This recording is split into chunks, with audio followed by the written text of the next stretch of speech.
ভালোই গান লেগেছে ঈদের জন্য, বুঝলি? বিকালের দিকে লোক আসবে দেখবি।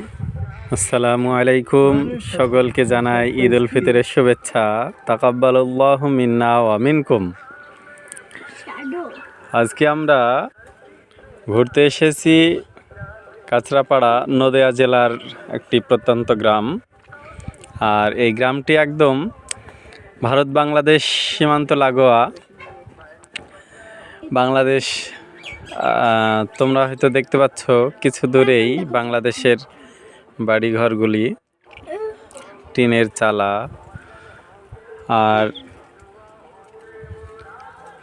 এই যে এটা দেখতে পাচ্ছ, এটা বিএসএফরা এখানে বসে ডিউটি করেন। আর এইগুলো তো খুবই ভালোভাবে দেখা যাচ্ছে যে এগুলো বাংলাদেশের বাড়ি।